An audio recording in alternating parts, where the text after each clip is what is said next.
బడా పారిశ్రామికవేత్త అదానీ, మాజీ ముఖ్యమంత్రి జగన్మోహన్ రెడ్డి యొక్క లింకుల మీద ఆంధ్రప్రదేశ్ ముఖ్యమంత్రి చంద్రబాబు నాయుడు ఆచితూచి వ్యవహరిస్తున్నారు.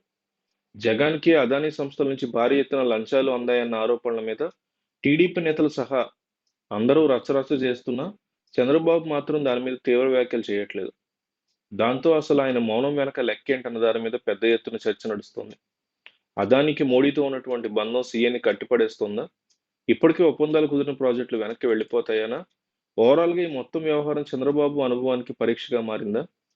బడా ఇండస్ట్రియలిస్ట్ గౌతమ్ అదానీ మీద అమెరికాలో న్యూయార్క్ డిస్ట్రిక్ట్ కోర్టులో నమోదైనటువంటి లంచాల కేసులో జగన్ సర్కార్ పాత్ర వెలుగు చూడడం రాజకీయంగా కలకలం రేపుతోంది. సోలార్ విద్యుత్ ఒప్పందాల కాంట్రాక్టులు దక్కించుకునేందుకు 5 రాష్ట్రాల్లోని ప్రభుత్వ అధికారులకి 2029 కోట్లు లంచాలు ఇవ్వాలని అదానీ గ్రూప్ నిర్ణయించిందని అమెరికా ప్రాసిక్యూట్ కేసుల్లో పత్రాల్లో పేర్కొన్నారు. అప్పుడు వైసీపీ ప్రభుత్వం పెద్ద జగన్‌కే 1750 కోట్లు చెల్లించేందుకు అంగీకారం కుదిరిందనేది ఎఫ్‌బీఐ లాంటి అంతర్జాతీయ నిఘా సంస్థ అభియోగాలు మోపింది.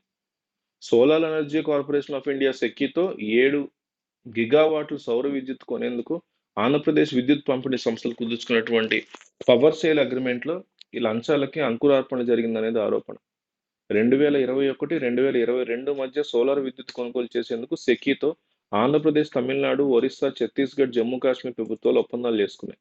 ఈ ఒప్పందాల్లో ఒక ఆంధ్రప్రదేశ్ డిస్కంలు 7,000 మెగావాట్లు సరఫరా చేసేందుకు సెకీతో ఒప్పందాలు కుదుర్చుకున్నాయి.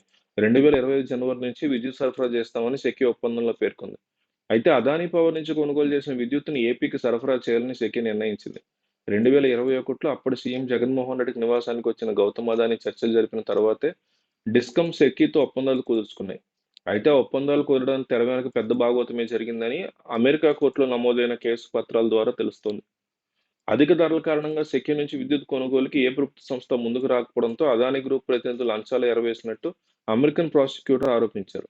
ఈ క్రమంలో జగన్‌తో అదానీ ఎప్పుడెప్పుడు తాడేపల్లి ప్యాలెస్‌లో భేటీ అయ్యారో అమెరికా సంస్థలు తమ దర్యాప్తు నివేదికలు తేదీలతో సహా స్పష్టం చేశాయి.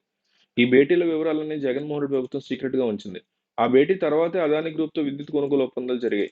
అప్పుడే గంగవరం పోర్టులో ఆంధ్రప్రదేశ్ ప్రభుత్వ వాటాని అదానీకి విక్రయిస్తూ మంత్రివర్గం నిర్ణయం తీసుకుంది. విద్యుత్ కొనుగోలు ఒప్పందాల్లో అదానీ 1,700 కోట్ల రూపాయలు జగన్‌కి ఆఫర్ చేశారంటే వారి మధ్య బంధం అర్థమవుతోందంటున్నారు. గత 5 ఏళ్లలో అదానీకి కృష్ణపట్నం, గంగవరం పోర్టులు, 10 విద్యుత్ ప్రాజెక్టులు, 27 లక్షల గృహ విద్యుత్ కనెక్షన్ మీటర్లు అమర్చే కాంట్రాక్టులు ఇలా చాలానే కట్టబెట్టింది జగన్ ప్రభుత్వం. గత 5 ఏళ్లలో ఏపీలో అదానీకి కట్టబెట్టినటువంటి ప్రాజెక్టుల విలువ 2,76,333 కోట్ల రూపాయలట. మరి వాటికి సంబంధించి ఎన్ని వేల కోట్ల రూపాయల ముడుపులు అందాయనే చర్చ మొదలైంది. ప్రస్తుతం ఎక్కడ చూసినా అదానీ గ్రూప్ గురించి తీవ్రంగా చర్చలు నడుస్తున్నాయి. ఏపీలో సెగ మరీ ఎక్కువగా కనిపిస్తుంది. ముఖ్యంగా జగన్ కూడా ముడుపులు తీసుకున్నారంటూ వచ్చిన వార్తలు, అమెరికాలో నమోదైన కేసుల నేపథ్యంలో ఆంధ్రప్రదేశ్ రాజకీయాలు ఒక్కసారిగా వేడెక్కాయి.